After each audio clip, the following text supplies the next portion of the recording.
Abakulu okuva mu kitongole ekivunaanyizibwa ku kibuga Kampala ekya KCCA balabiseeko mu kakiiko ka Parliament akakosase okuba ku bibannyonnyola ku byalabikira mu alipoota ya Ssaabalirizi w'ebitabo wa gavumenti eby'omwaka gwa 2023 era ng'ebimu ku byali mu alipoota eyo kwe kwali ekitundu ky'e Kiteezi okuba nti kyali kyajjula dda abakulu baali bakitegeerako naye ng'ekyokukola abaali tebannakifuna mu mbeera eyo. Kakati ate ne ssentebe w'akakiiko k'ebyokulonda omulamuzi Simon Byabakama alabudde bannabyabufuzi abagenda maaso n'okubanga ate beeswanta okugulirira abalonzi mu kulonda okubindabinda n'abategeeza nti balye kamanyi. Ebimu ku ebyo bye ngenda okutuusaako olunaku olwaleero.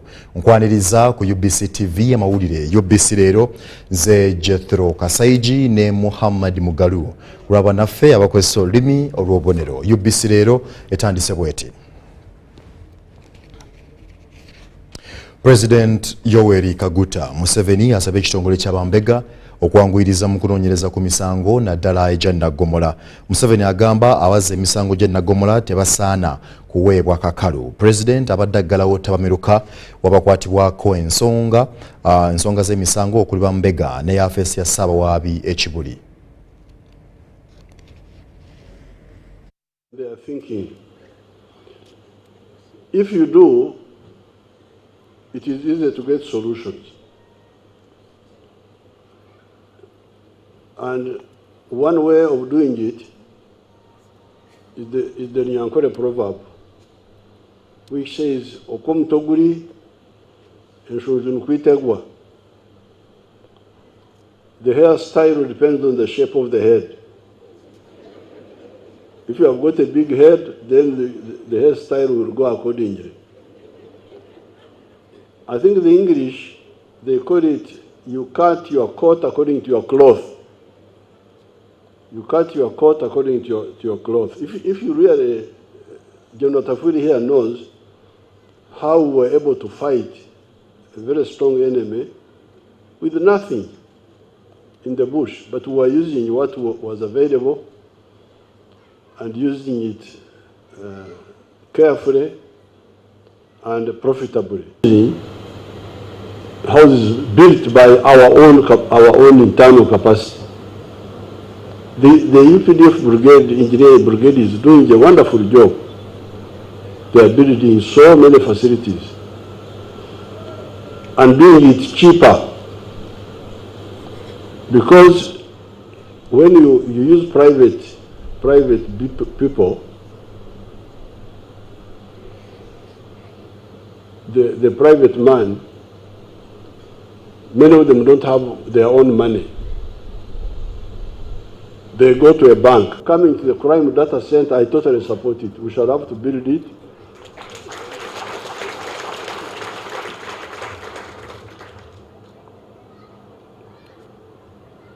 And the forensic center, I don't know what happened. There was talk about it.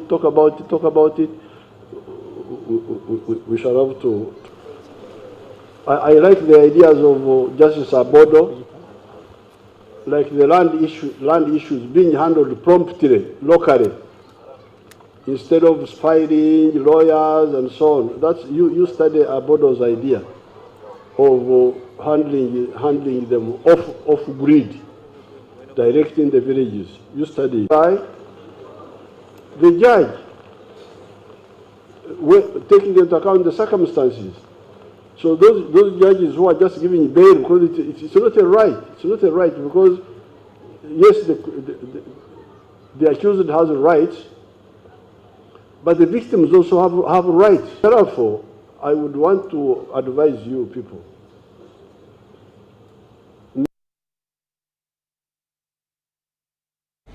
Mawulire ag'ennaku mu Uganda, omuddusi w'emisinde Rebecca Cheptegei afudde.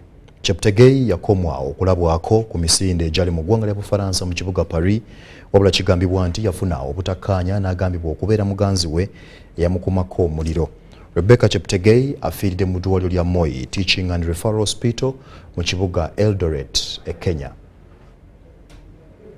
Amawulire ag'ennyamiza ge gabuutikidde eggwanga olunaku olwaleero oluvannyuma lw'okufiirwako omuddusi wa Uganda ng'ono yakiikirira ne Uganda mu mpaka z'Olympics ezaakaggwa Rebecca Cheptegei.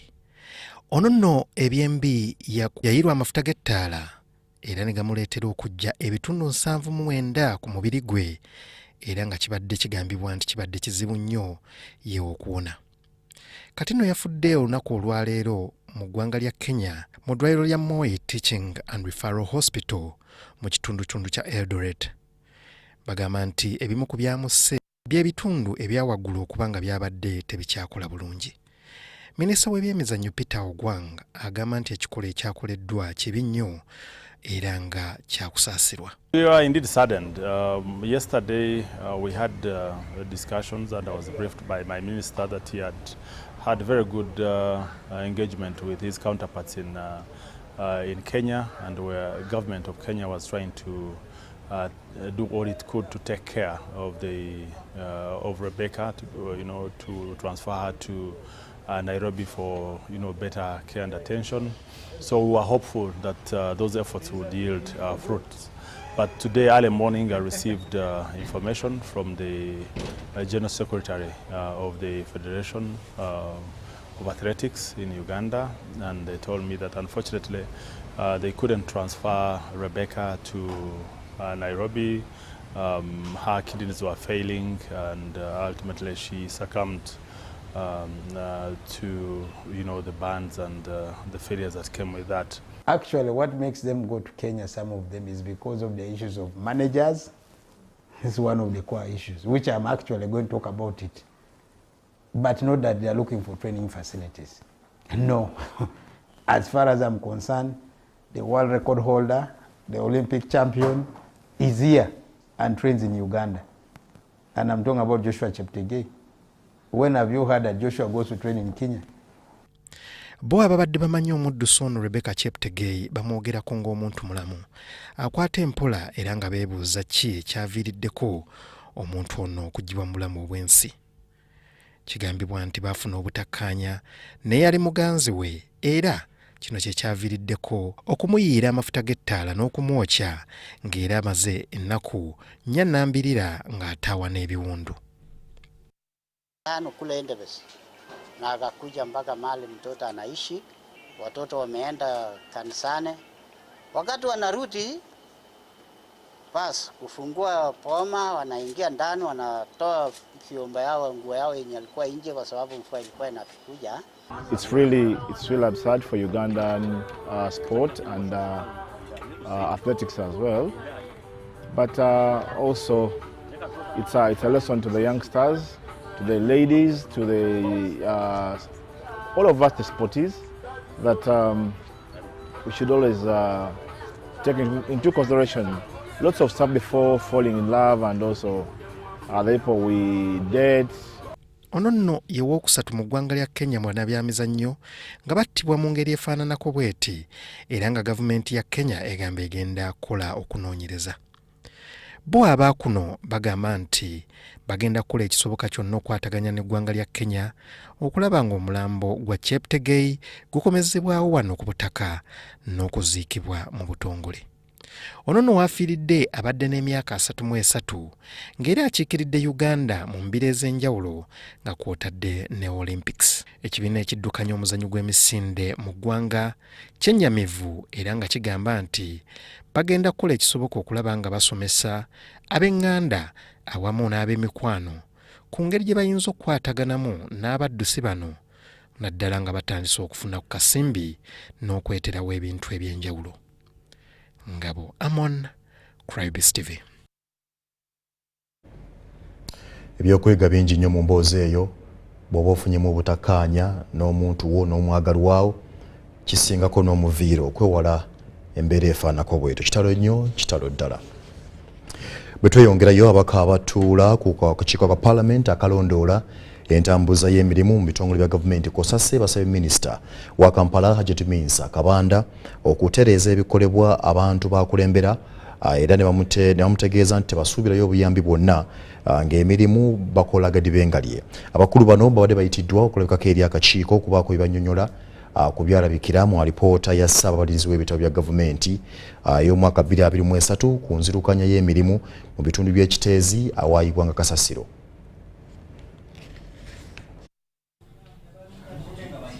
Abakungu okuva mu kitongole kivunaanyizibwa ku kibuga Kampala, Kampala Capital City Authority KCCA, omubadde n'abooludda olw'ekikugu ne bannabyabufuzi nga bakulembeddwamu Minisita wa Kampala Jethro Kabanda balabiseeko mu kakiiko ka Paalamenti akalondoola entambuza y'emirimu mu bitongole bya gavumenti Kosase okubaako ne bibannyonnyola ku byalabikira mu alipoota ya Ssaababalirizi w'ebitabo bya gavumenti mu mwaka gwa 2023. Ssentebe w'akakiiko kano Medard Lubega Sseggona ategeezezza woofiisi ya Ssaababalirizi w'ebitabo bwe yali yakizuula nti Kiteezi gye bali wakasasiro waali wajjula dda nga n'ebintu ebimu omuli n'ebyuma tebikyakola. Landfill in its current state is both an environmental and health risk to the community around and also portrays the authority in bad light. The accounting office explained that Kiteezi landfill is almost 100% capacity.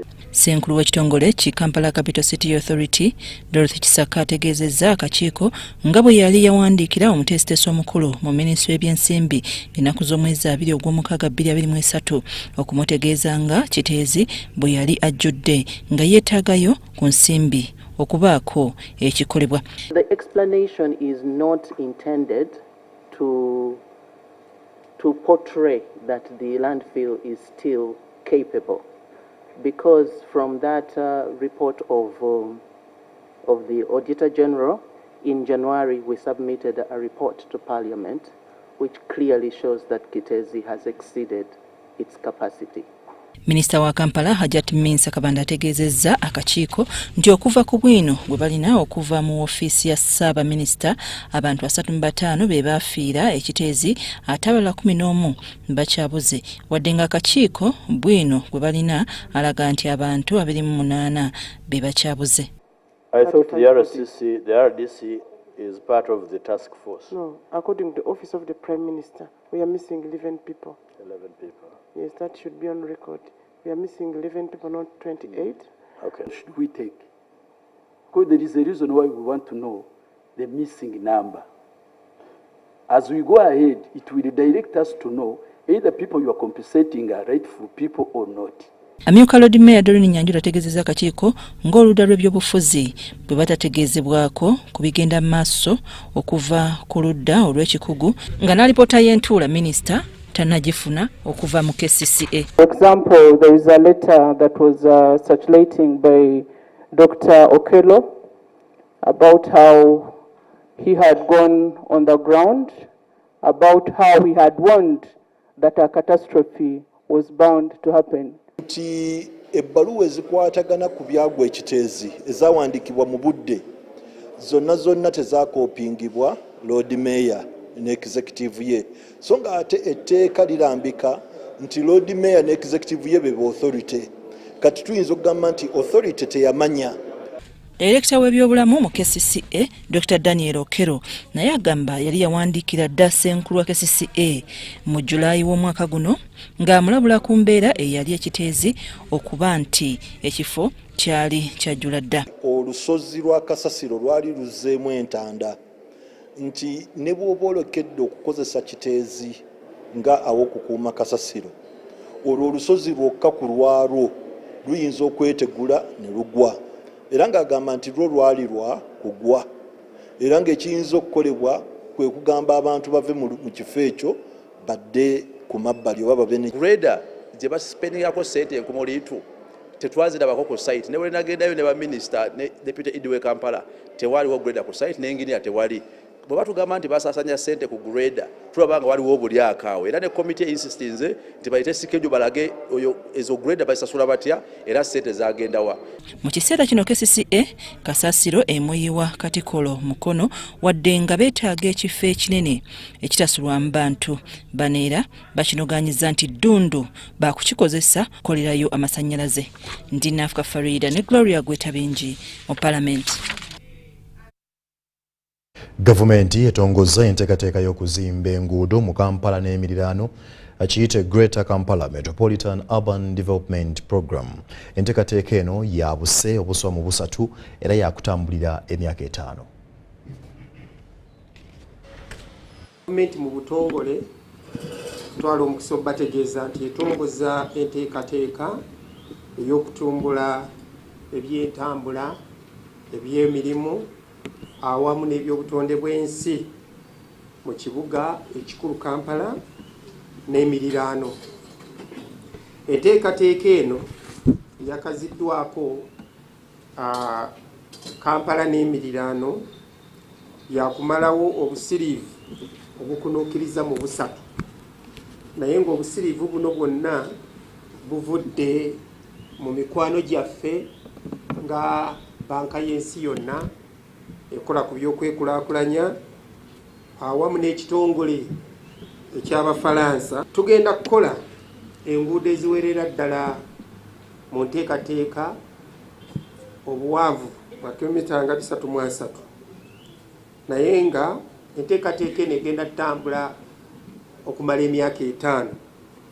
Era enteekateeka eno y'enteekateeka nnamutaayiika eyategekebwa okulaba engeri y'ekitundu kino ebbendobendo lino erya Uganda mu masekkati litumbulwa litya. So nga mu mwaka ogusooka tutunulidde okukola enguudo ezinaawererako ddala obuwanvu bwa kilomita nga 140, ate omwaka oguddako era tulanga enguudo endala awamu n'emirimu emirala. N'olw'ensonga eyo tutwala omukisa guno okubakoowoola mwenna bannayuganda, naddala gwakooya ebinnya, akooya amataba n'ebirala mu kibuga kino n'ekitundu kino, n'akooya enfuufu etulwaza Kiyegu. Ku Lwokubiri olujja ennaku z'omwezi 10 omwezi guno ogw'omwenda ffenna tuyiike ku munisipaali y'Ekira ng'omukulembeze tubeewo ng'abajulizi ng'omukulembeze w'eggwanga atongoza enteekateeka eno. Content nti contracts esatu eziri signed, emu eri mu Chiko oba China something, n'abalala Kodrosi, n'eyokusatu eri mu Starling.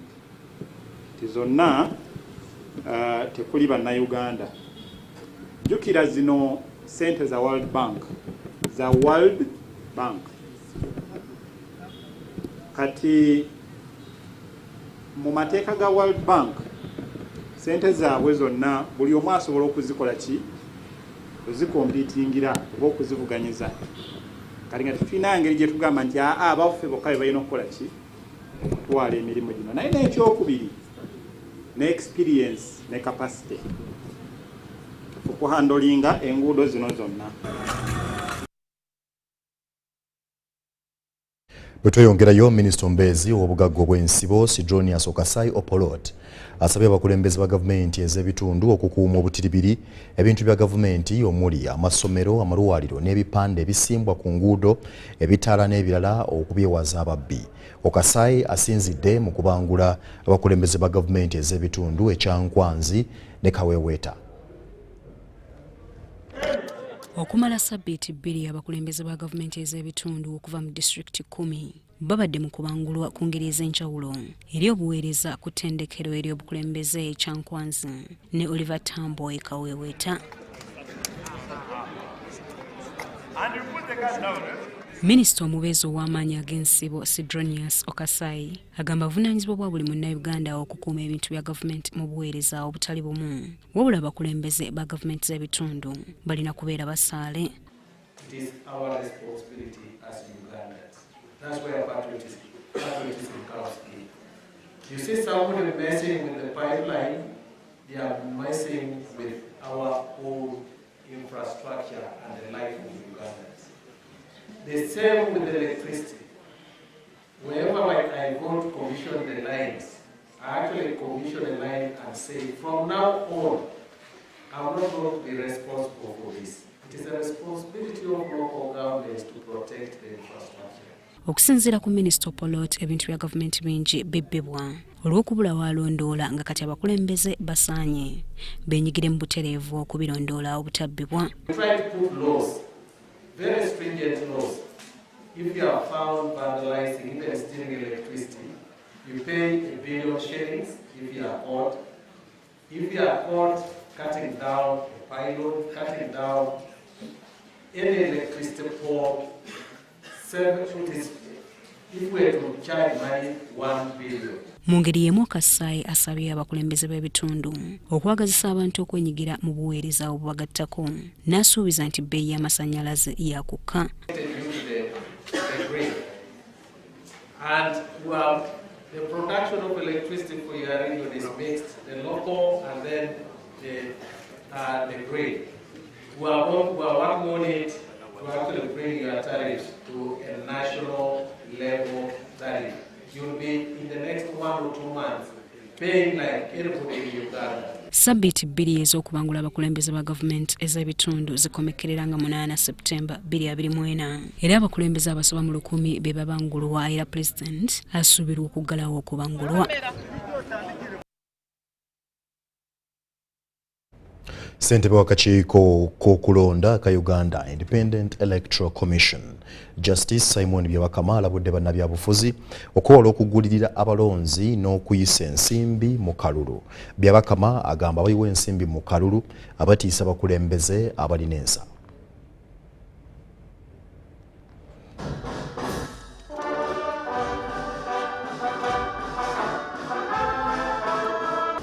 Ebyokukozesa ssente okutunda akalulu okasusa mu Uganda, akalulu kafuse ka mudaala, omuntu olonga nti nze nkuweeyo 1000 ompeereza kalulu, weeyo 2000, nkuweeyo ekitoli ky'esabbuuni, weeyo omunnyo. Tuvumirira ebintu ebyo ate naddala mu mateeka tebikkirizibwa, mu mateeka musango, naye okunoonyereza n'okutwala abazza emisango eyo tekiteera okukolebwa mu kulonda. So nga ate mu mateeka egyo misango nayo tutukubiriza aba investigators oba banoonyereza ku by'emisango n'aba prosecutor ba gavumenti abatwala emisango mu kooti tutandike kukola ku bantu abagulirira kalulu abagaba ssente nabakkiriza ssente nabo guba musango okkiriza ssente nawe oziza omusango. Ekyokubiri tugamba nti ebintu eby'obutabanguko oba violence mu kulonda nabyo kwegamba bityoboola demokrasiya yaffe. Akalulu sikakubagana sika lutalu naye nga kwa muntu kwesalira kennyini candidate gwayagala okulonda, naye bwe tuteeka eggwanga lyaffe mu katyabaga ak'obunkenke kuyiwa omusaayi so nga ate tuli mu biseera by'okulonda, ekyo tekitugasa ng'eggwanga. Ebyo bitaataganya ikonomi yaffe kubanga ba investor batya eggwanga oba ekitundu omuli akatabanguko ne bagamba nti ssente zaffe tunaazitwala eyo tuyinza okufiirwa n'Abannayuganda bennyini. Abantu badde basuubula ebintu okuva ebweru bagamba tusooke tulinde mpaka okulonda kuwedde. Ebyo ne bitaataganya. Bwetweyongerayo abalimi naddala abakyala abalima ebirime ebitundwa mu ggombolola y'e Muhoro ekagadyaawo balumiriza abavunaanyizibwa ku nteekateeka ya PDM okubaleka ebbali so nga waliwo n'abamu ku bakadde abalumiriza nti tebayungibwanga ku nteekateeka ya SAGE. Ab'ekagadi baliko abakulembeze ba PDM be balumiriza okubalivula ng'ensimbi wakati w'emitwalo 10 n'emitwalo 20 eri abeeyunga ku PDM. Parish Development Model emu ku nkola eyagunjibwawo gavumenti okukwasizaako abantu ku miruko okwenyigirawo obutereevu mu biyingiza ensimbi.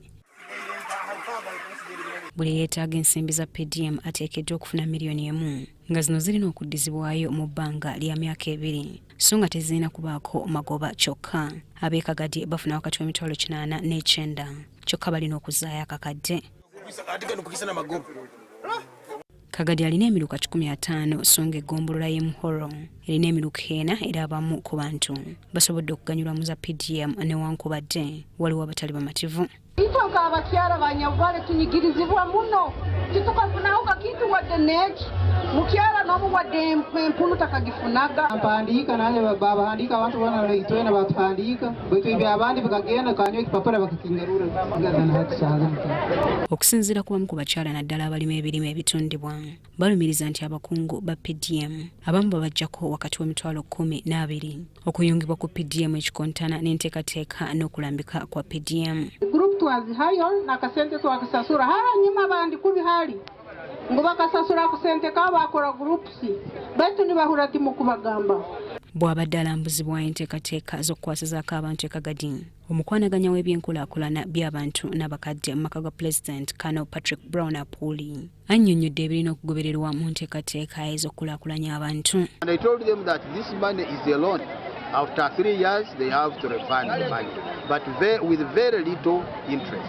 Kanapuli alabudde abakwanaganya PDM okwewala enguzi era yenna anaasangibwa yalivula abantu ensimbi za PDM wakukakibwa okuzizza n'okusibwa newankubadde abamu ku bantu si bamativu nabali mu nteekateeka za PDM waliwo abakadde abasimye gavumenti okubakwasizaako mu kuyita mu nteekateeka ya SAG. Obuwoomezi bwange nnyo Uganda kujja kuweremma nkabando nindora kutandika na mutesa ba president bona bakaboireho nkabarora kyonka kaguta ko ziri abo kuba binge bindo ziri buli wa UBC Leero ekyagera maaso okkiriza nkole ku nsimbi z'abakama bange nkomo n'ekitundu ekyokubiri tovaawo.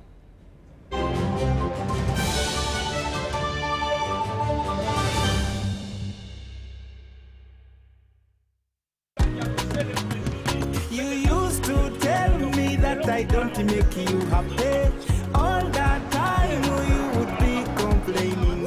I'll call you every day. Yeah, yo, baby, don't know. You can now get all the Chibuzi out with MTN voice bundles. Call all networks. Kubei Dondoro. Buy a 25-minute voice bundle for only 1,000. Or buy any daily voice bundle of your choice. Dial *100 *21# and select daily or use the My MTN app.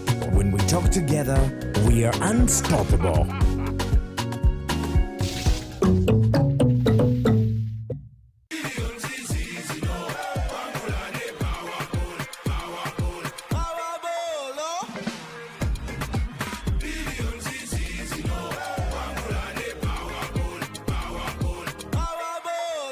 Omwoleso gaggadde ogutumiddwa East Africa UK Tourism and Cultural Expo 2024 guguno nga bakubeerawo ennaku z'omwezi 8 n'ennaku z'omwezi 9 omwezi gwa Novemba 2024 wansi w'omulamwa okuwagira ebyobulambuzi ng'engeri y'okutumbula obumu n'enkulaakulana awo ku WTM London ku Rembrandt Hotel 11th PI South Kensington London SW7 2RS United Kingdom. Tickets abasuubuzi mukyasasula pound 1,000 ate abaneetaba mu mwoleso bakyasasula pound 300 okumanya ebisinga okuba ku simu kasaraba 256 787 096 100 oba kasaraba 254 795 806 969 kyali ya www.eaukTourismExpo.com okwewandiisa.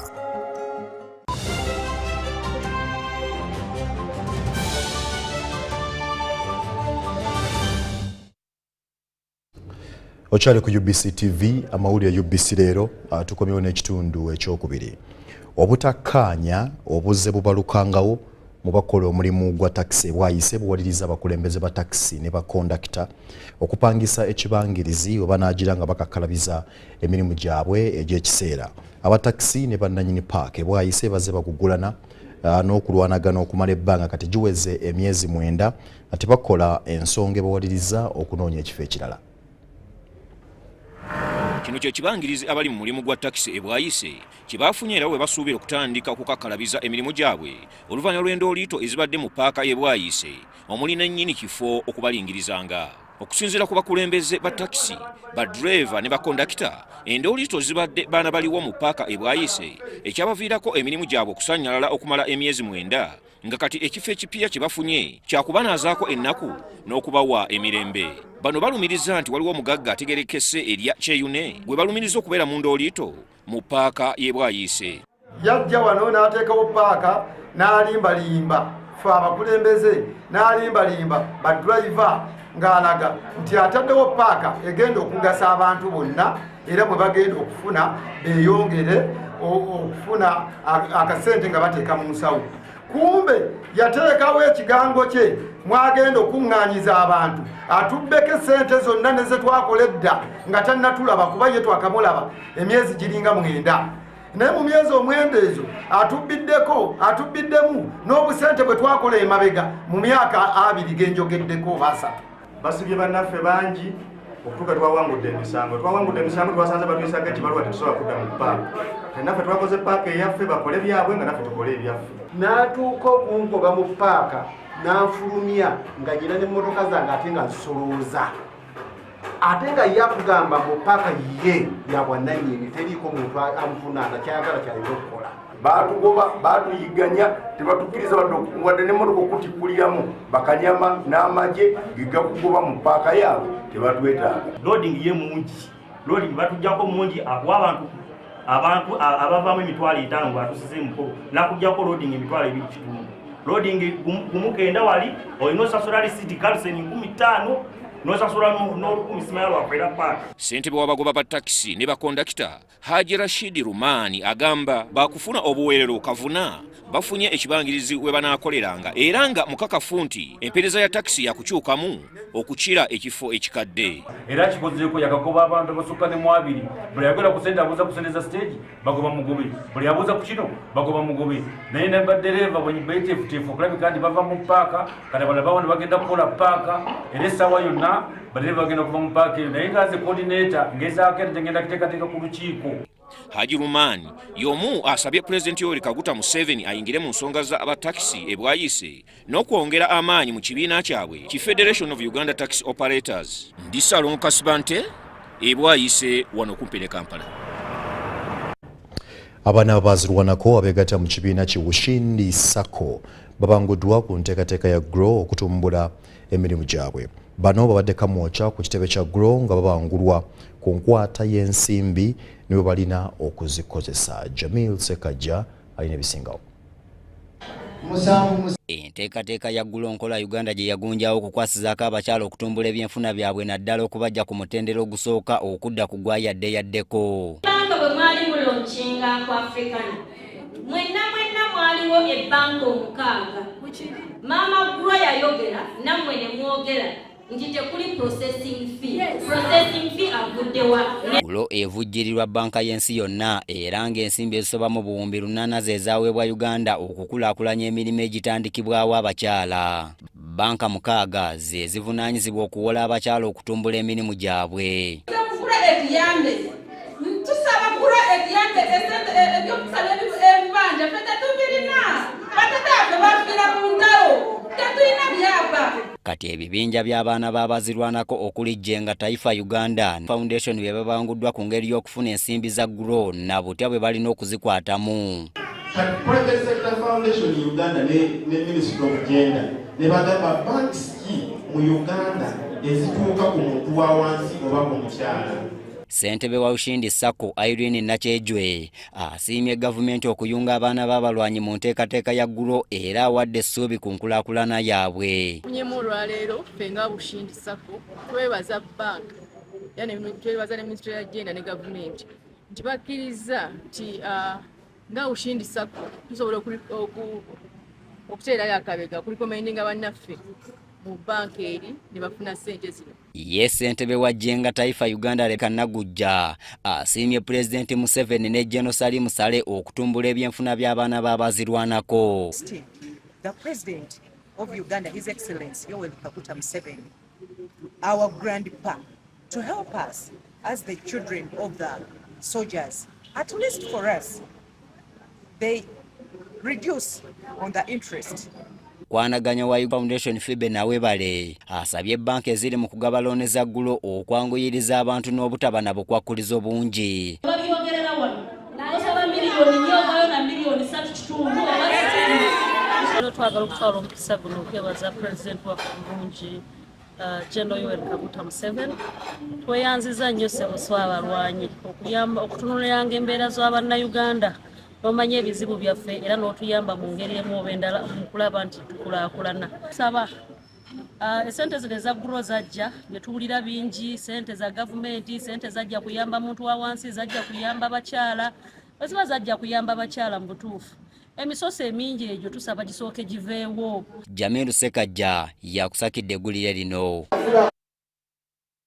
Sigenda sukkawo njagala okwebaza okubanga tambudde ffena UBC Leero bwetyo bwetambudde kkiriza nkulekere Anet Nakimbugwe akutuuseeko embeera y'obudde. Muhammad Mugalu abaddewo ku lwa bannaffe abakozesa obubonero agange nze Jethro Kasaigi. Sula bulungi. Obudde baddemu omusana ogwaka nga bwe gukubakubamu ekidedda wamu n'enkuba ey'ebiwugiro mu bitundu ebimu mu ggwanga. Tukwaniriza ku mbeera y'obudde okuva mu Unima, nze Anet Nakimbugwe. Ekifaananyi eky'ebyembeera y'obudde ku Ssemazinga Africa kiraga ng'omukuubo gw'enkuba gusaasaanye mu bugwanjuba obwa Ssemazinga Africa omuli n'eggwanga lyattu, wadde nga waliwo n'empewo empeweevu ezikuŋŋuuta okuva ku nnyanja Nalubaale okudda ku lukalu, ng'ekyo kireesewo enkuba ey'ebiwugiro naddala mu bitundu ebyo ebimu ebyebulunguludde ennyanja Nalubaale, eby'omu Arua n'ebyo ebimu eby'obugwanjuba bw'eggwanga lyaffe. Mu biseera ebyenkya ku makya amasekkati tusuubira enkuba ey'ebiwugiro mu bitundu ebisinga nga n'awamu mwetobesemu okubwatuka okw'eggulu nga e Masaka, ate mu buvanjuba bw'eggwanga naye tusuubirayo enkuba ey'ebiwugiro. Mu bugwanjuba tusuubirayo enkuba ey'ebiwugiro e Masindi, ate ebitundu ebisigadde tusuubira omusana okwaka nga bwe gukubakubamu, ate yo mu bukiikakkono tusuubira enkuba ey'ebiwugiro e Lira, ebitundu ebisigadde tusuubira omusana okwaka nga bwe gukubakubamu.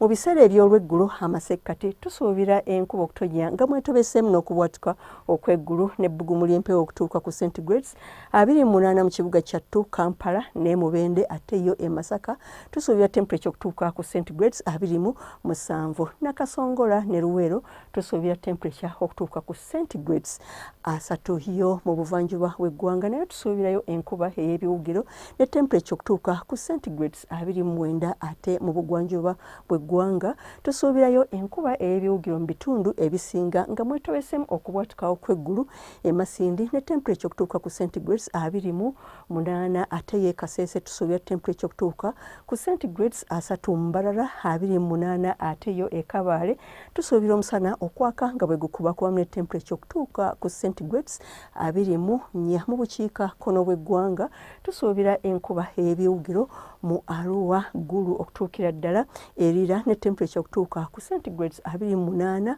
mu Arua 29 Gulu, ate yo mu Lira nayo temperature okutuuka ku centigrades 29, ate Ekitigumu ne Karamoja tusuubira omusana okwaka nga bwe gukubakubamu ne temperature okutuuka ku centigrades 3. Embeera y'obudde ey'ebunaayira omuli London, obudde busuubirwa okubeera obw'enkuba ne temperature okutuuka ku centigrades 23, ate yo Cairo omusana gusuubirwa okwaka ne temperature okutuuka ku centigrades 37. Dubai era nayo obudde busuubirwa okubeera obw'omukalwe ne temperature okutuuka ku centigrades 38. Nairobi omusana gusuubirwa okwaka nga bwe gukubakubamu ne temperature okutuuka ku centigrades 24. Webale kubeera naffe